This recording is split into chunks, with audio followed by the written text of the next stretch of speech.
College class of 2010. Just so you know, everybody who's on this call today, this conversation is being recorded and live streamed. So for those of you who are on here, obviously we'll be able to hear it live, and it's being recorded live. And for anybody who's missed the episode, you'll be able to catch a recording upon this as soon as it's uploaded after today. So thank you everybody who's here today for joining us. And it's a privilege to have this conversation today with Elizabeth, who I'll give a quick intro, and then we'll dive right into the conversation. As I mentioned, she is class of 2010. She actually came to Syracuse College in 2001, and we'll talk to her about her journey through the college for the first few years that she was here before moving on. She then went on to the UC Berkeley, where she got a bachelor's in rhetoric. After that, she is where she is now. She is at the UC Davis School of Education, where she's getting her PhD.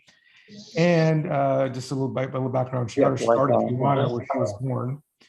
And so I want to mention that. And also, she's an entrepreneur. She's working on equitable teaching online through her PhD.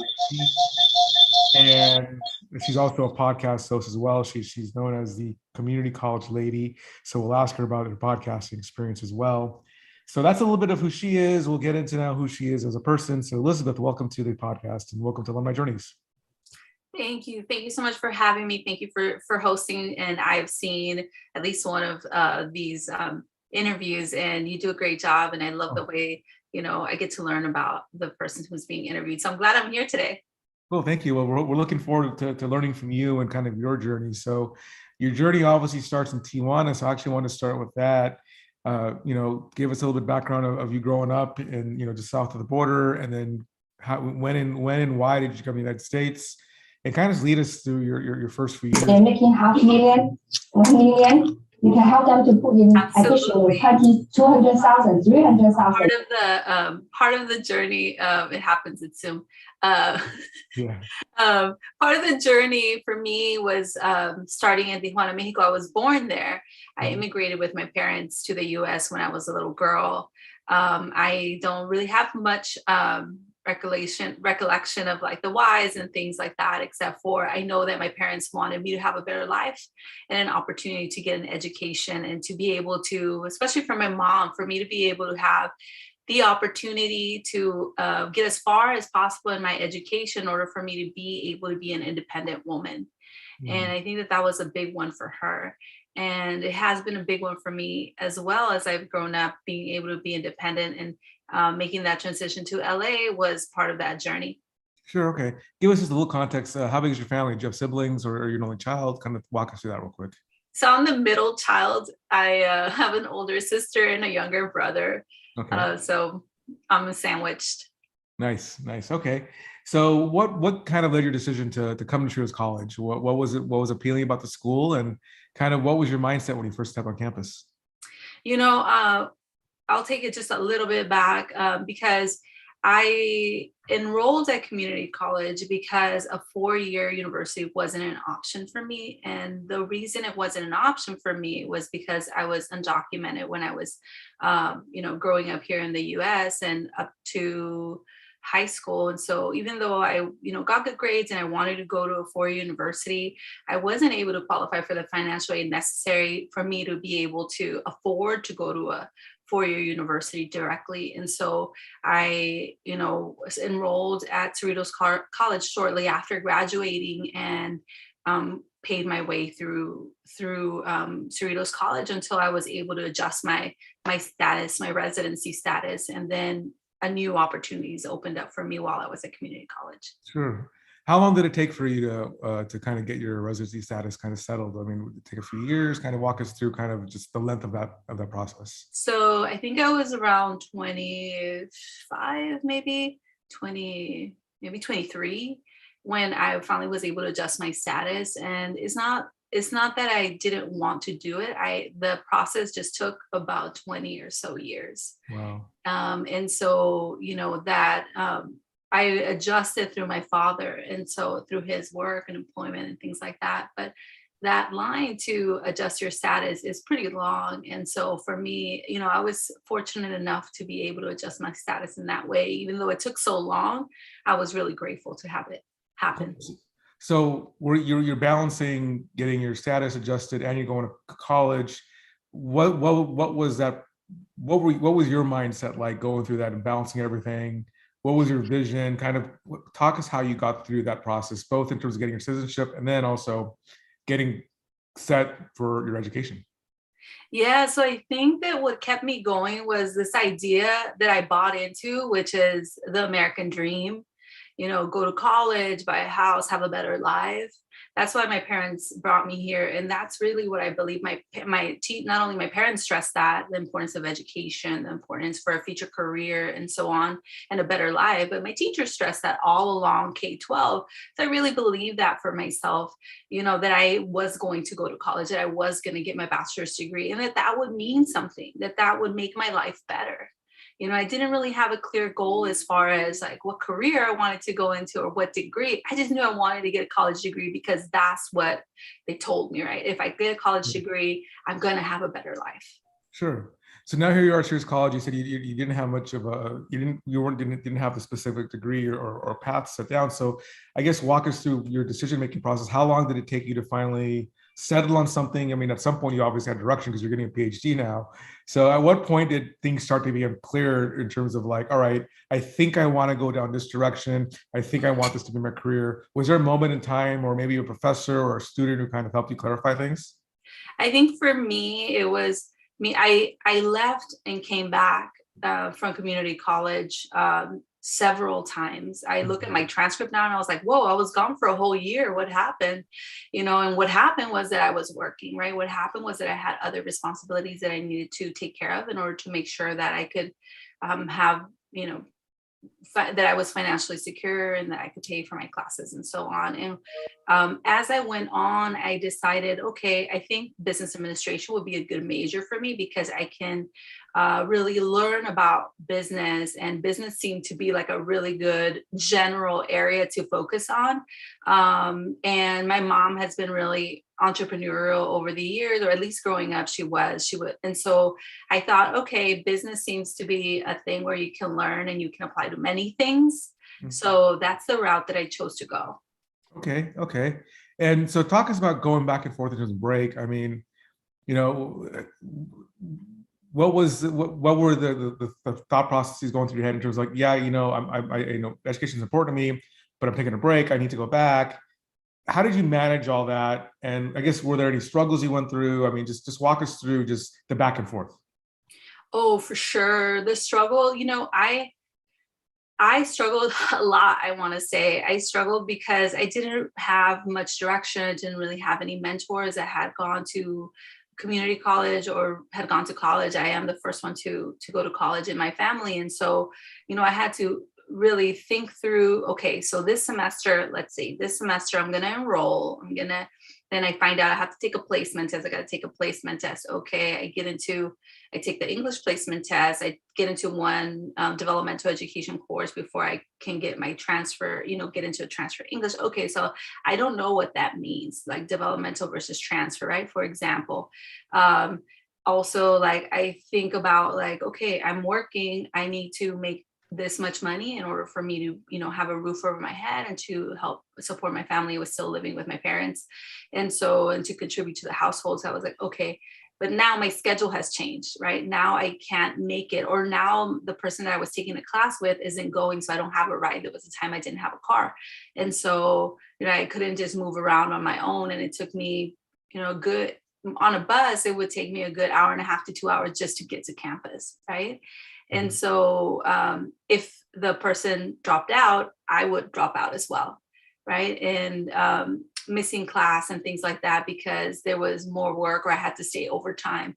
Those became patterns that really prevented me from continuing on in different classes or for doing well in different classes. Plus, there were semesters where I was just so desperate to get back to school that I took any class that was available. I took like a blueprint class one time. And I didn't know, like, it was a class that was open and available. I was enrolling like pretty late, you know, the English and math classes were taken. And so I was like, well, maybe this blueprint class, I don't know. Okay, I realized pretty quickly that it was for like architecture, engineering, something like that. And I was like, oh no, I'm not going to be calculating diameters and circumferences. That's not attractive to me. So I ended up withdrawing from that class. And it was kind of like a number of events, right, that happened in different ways that really kind of created roadblocks. But I think that the passion for getting a degree was still there. That's why I always think about people that are going into higher ed, that are going to community college, and I think like, oh no, they want to make it. If they're showing up, I know they want to make it because I know how badly I wanted to make it. There's circumstances that will happen that will prevent you maybe from enrolling again or from finishing the term, but it doesn't mean that that person is not committed to their education. For sure. So now let's fast forward. We're getting closer to 2010 now. Your final few years at Cerritos College, what sort of courses were you taking, and kind of what was coming into focus your last year, say year or two at Cerritos? Yeah, so my last year or two at Cerritos, I had finally adjusted my status by then. And so I was actually taking, I was taking regular classes to transfer during the day with my business major. So I was taking like accounting classes, I was taking math classes and things like those. And at night, I actually had enrolled in the cosmetology program because I thought I wanted to do cosmetology and I wanted to be in the beauty industry. So that was another twist, right, that I took on. It was a 1.5 to 2 year program. It took me about 2 years to finish. And so at that time, when I first enrolled at the cosmetology program, I was like, okay, I'm not going to go get my bachelor's degree. I had given up basically. And I was like, I'm going to go get my cosmetology degree and be in the beauty industry. I'm going to cut hair. I'm going to do makeup. It's going to be great. I was really excited about that. But as the program went on and towards the end, I realized, there was a teacher that said, one of the cosmetology teachers that said, y'all should explore, go outside of this, just like little hub, this silo of cosmetology, go out, try out for the Senate, see if you can get a position. I actually ended up running for the Senate and getting a chair. And I was part of the Senate. I was one of the last ones in the seat. So it was kind of like I got the second to lowest votes, but it didn't matter. I was there. And now all of a sudden I was in a community of people that all wanted to transfer and then all kind of had this idea. And I was like, wait, I wanted to do that too. Wait, it was such a reminder to me that was my goal for originally signing up for Cerritos College. So I said, well, I can continue, I can go in with the cosmetology and go into the beauty industry, or I can do what I originally came here to do, which was transfer and get my bachelor's degree. So as I was finishing up my cosmetology program, I started and continued taking those classes to transfer. And that was my last 1.5 years, finishing up the program, getting my cosmetology license. I did pass the exam. I finished it. I was really proud of that. And then transferring. Okay, so now you transferred. You ended up. You obviously ended up going to Berkeley for your bachelor's. Did you get in any other colleges too? And kind of why did you choose Berkeley of all places? Yeah. So it's one of those zigzags or non-traditional or non-linear journey moments. Another one at least, where I applied to every school as a business major. I said, okay, I have an AA degree in business. I'm going to go ahead and be a business major. So I applied to Cal State Long Beach, to UCLA, USC as a business major.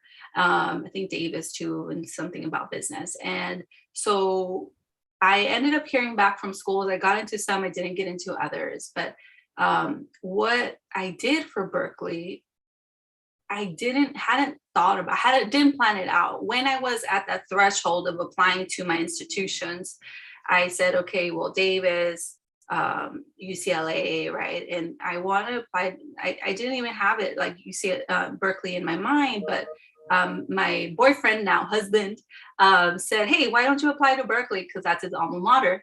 And he said, why don't you apply to Berkeley? And I was like, well, I don't have the calculus 2 to get into the Haas School of Business. I didn't take calculus 2. I took, business calculus, the lowest I could take to get over, to get in. And so he's like, well, why don't you try another major? I said, another major? What are you talking about? You can do that? Like, yeah. Okay. So I looked it up, and rhetoric, I qualified for rhetoric because I loved English and I took the extra English classes and things like that. And so I was like, all right, I'm going to apply everywhere else as a business major, but to Berkeley as a rhetoric major. And lo and behold, I was admitted to Berkeley. Nice. And then I had the decision to make, do I continue on this path and, do what I, was kind of intending to do, or do I do something different? And I decided to do something different and go for Cal and rhetoric. Okay. So now you're at Berkeley. I guess the easy low-hanging fruit question is, what from your Cerritos College experience and your general life experience helped you get through Berkeley? What guided you to make sure you got to the other end of your bachelor's degree? I think, and I tell everybody that I talk to that is a community college alum, once you make it through community college, oh Lord, you can make it through anything. Mm-hmm. And that's no lie. Mm-hmm. Because I feel like I made it through like a decade of community college on and off. And so that built a lot of resilience in me, a lot of resourcefulness. And by that time, I was my own advocate. Mm-hmm. So I knew, okay, go to the counselors, make sure you stay on top of your units. What classes are you going to take? Make sure they're like in line with the list of classes that you have to take, things like that. And so by the time that I got to Berkeley, it was more like, I'm going to get in and I'm going to get out. Mm-hmm. And here are the classes that I need to take. And I participated in things that I really loved, but I was more about my academics than anything else. So, and I wasn't working like I was working before. I had a reduced work schedule, so I could do work study. And so it meant that I could really focus on my academics. So it helped me to get through in the 2-year mark. Sure. Okay. So now you finished Berkeley, you have your BA in rhetoric, and then you would eventually get to where you're now, which is at UC Davis, getting your PhD in education. Rhetoric and education don't immediately come to mind as two things that go together. So I guess what was that transition like? When did you decide to go to get your PhD in education, and why did you choose education? Yeah, that's a great question. I was at Cal and I took this class called Chicanos and the Educational System.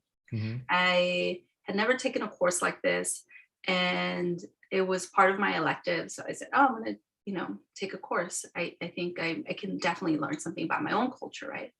And so the professor started talking about the disparities in higher education, and specifically for Latinos or Latinx folks in community college, and how Latinx students were less likely to transfer than other racial ethnic groups. Mm-hmm. And so I said, what?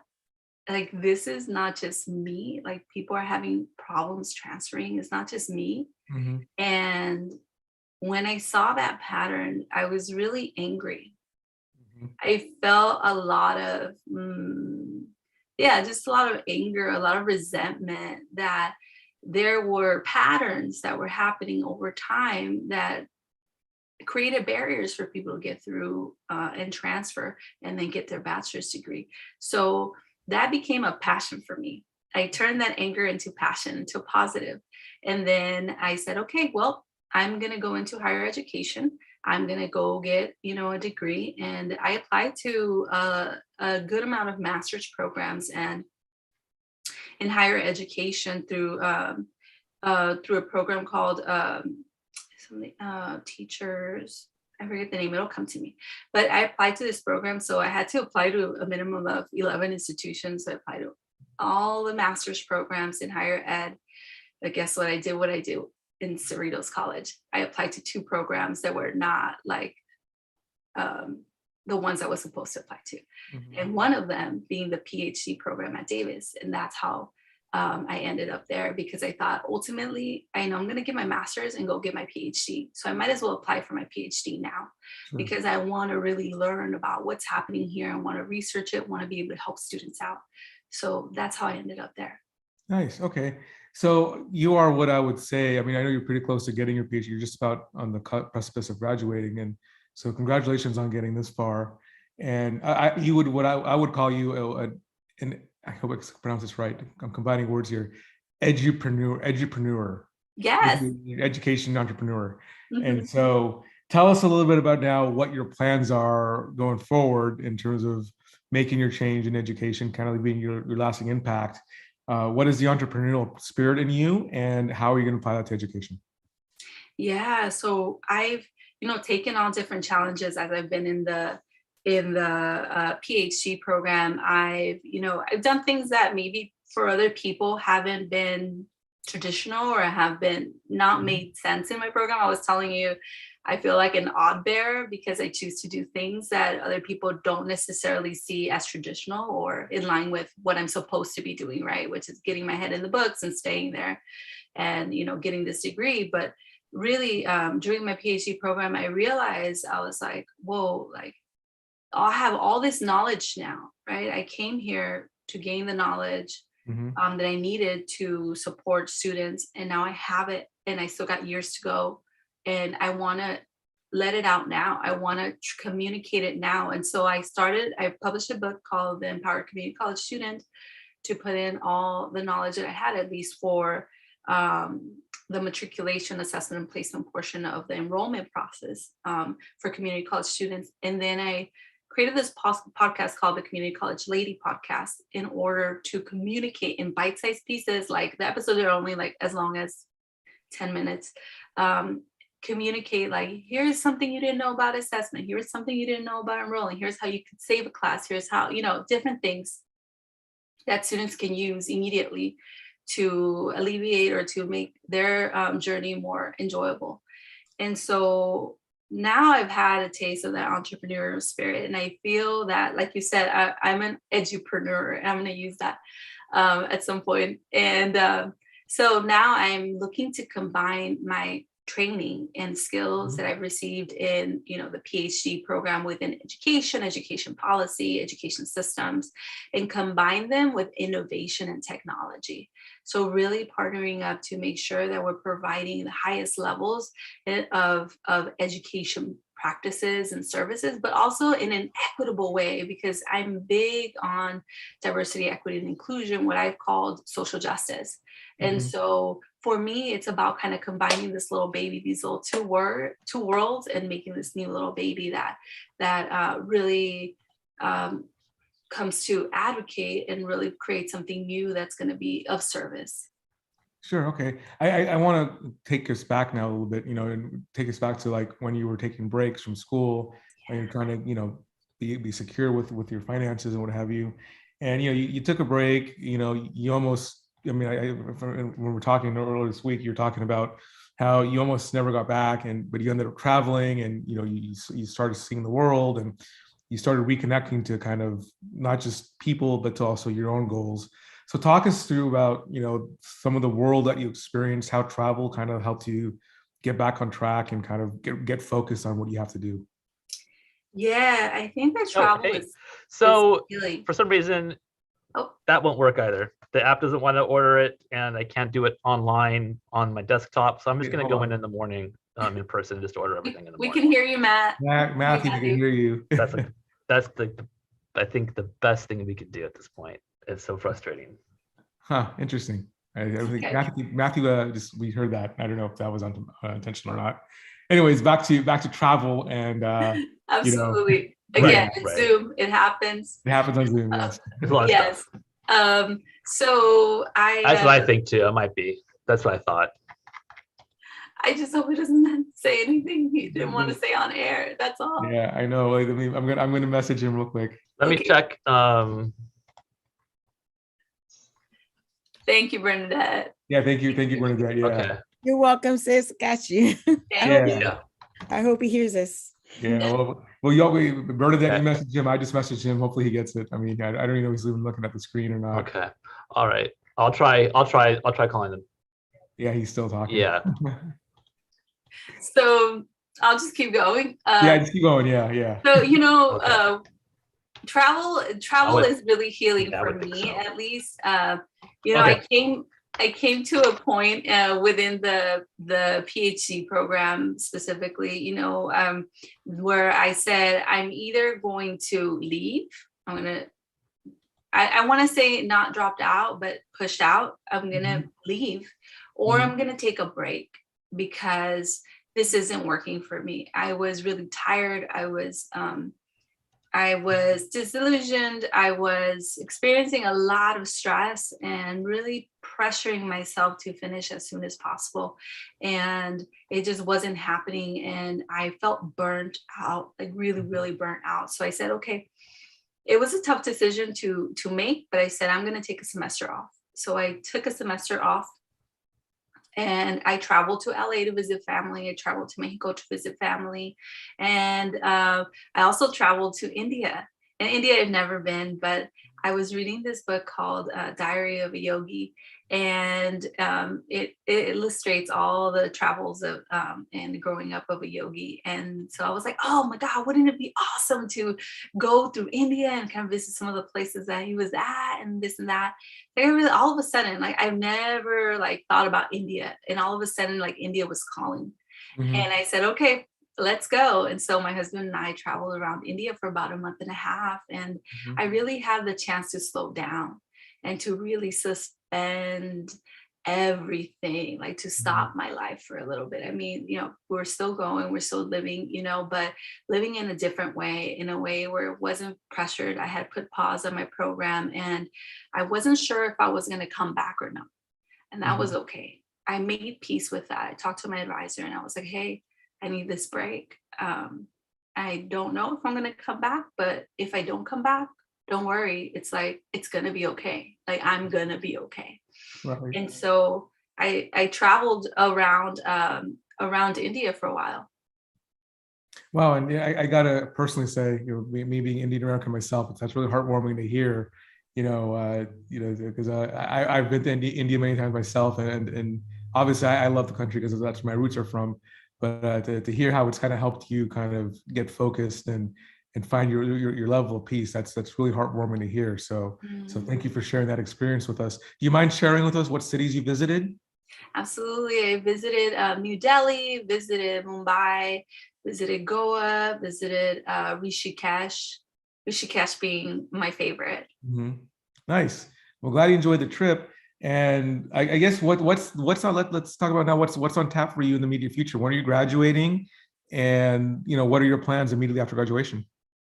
So they're brewing right now. I'm actually pivoting into technology, into the tech field, and really partnering my educational background with positions in learning and development, and thinking about the diversity, equity, and inclusion work that I like to do, and transitioning that into tech, because I firmly believe that these organizations, these top organizations, set culture and they set standards for society, and those standards that they set within their organization, for example, for diversity, equity, and inclusion, trickle down into society. And so I feel like those are really powerful means of effectuating change. Okay. So now let's tie this all back to Shrews College. You obviously now had quite a bit of experience. It's in 11 years since you've done well. You went to Berkeley. You get your PhD at Davis. You've got plans. You're doing a podcast, and now there's a student at Shrews College who is similar to you. Maybe she's he or she's from a different country as well, and they're trying to figure things out, or maybe they're local and also trying to figure things out. And I guess what they come to you for advice, and they you're in an elevator pitch with them for a minute. What are you telling them of how to kind of get focused and kind of get their life to where they want to be? I definitely would say, I would ask them how they're doing, first of all. That's important, right? Having empathy and understanding what their situation is. Sure. Is one of the most critical pieces, because that will tell me a lot about how they're going to proceed, how they might proceed, at least, right? And what supports they might need in order for them to be able to proceed with confidence. Aside from that, I would say what other people say, create a plan, right? And that may not be as easy as people say, like, make a plan. There are a number of barriers that are created through the multi-step process of developing a plan. And so I would say, of course, do it online, try to find the resources online, use the resources online to create yourself a plan, but also find someone that can double check it for you, whether it be a counselor, a teacher, or a mentor. It's important for us to have someone that is able to walk the journey with us, if nothing else, and support us along the journey. I was really fortunate enough to, towards the end of my journey at community college, to have a counselor who really supported me after I made that pivot while I was at the cosmetology program, made that pivot into wanting to transfer again. Counselor Salazar Sr., I think his son is now at Cerritos, to counseling. But he really was a powerful force. After 2 or 3 counselors had said, no, you can't take this many units. I was taking like 30 something units at the time because I was doing cosmetology and trying to take regular classes. Counselor Salazar said, why do you want to take it? I was like, it's just because I want to. I'm like passionate. I want to. I can feel it. I can do it. He's like, okay, come back. Let me know how you did. It's an open door policy. Come on back. And if you have any questions, let me know. And from that point on, it was up. I was able to finish. I did come back. I showed him, hey, I got like all A's. I got 1 B. Like, okay, continue it. Make sure you come back again. And so finding supports is super key. And I think that's quite underrated as a plan, because I can tell you right now that generally that same thing happened to me when I came to Shears College. I had I had the privilege of a counselor and a couple of professors like basically saying like, all right, what's your plan? What's your kind of, if pick an end goal of what you'd like to do, and based upon that, we'll give you a game plan of how to get there. And that's what happened. I got to UCLA myself because of what my counselors and my professors had told me to do. So you're 100% right, just having somebody in your corner. And so I think that'd be great advice of like, hey, you may not have things figured out yourself, but there are people at Shears College who will be more than happy to chat with you and kind of give you the direction you need to kind of get to, at least give you some guidance of how to get to where you could be in life or where you'd like to be in life. So I 100% agree with those words. Thank you, Elizabeth. I guess let's wrap it up with, let's go 10, 15 years from now. Where are you? What have you done? What have you accomplished? Let me see. Okay. I'm like, okay, how old am I? Tough question, right? Yeah. I had to do the math. Right. So in 10, 15 years, I see myself leading an organization, probably a tech organization that matches education, and it has a very large footprint in the community, really large footprint and partnerships in educational equity. And I feel that that's a direction that I want to go, and that's the direction that's going to make me most joyful. Sure. Well, we wish you the best of fortune to get there. I like to say fortune instead of luck, because luck is, just fickle, but fortune is more longer lasting. So wish you the best of fortune. I'm sure your parents are proud of you. I'm sure your siblings are proud of you. I can tell you Shears College is proud of you. So congratulations on everything you've accomplished so far. We're definitely proud of what you've done so far, and please keep going. And we hope you'll continue to be a role model to the people who are both watching this discussion and also who interact with you in the future. So congratulations on everything so far, and we're rooting for you to keep going.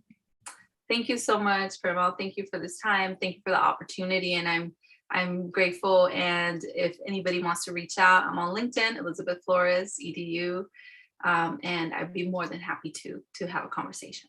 Excellent, cool. Matthew, before we end the discussion, is there anything else you'd like to add, or any other questions to throw to Elizabeth?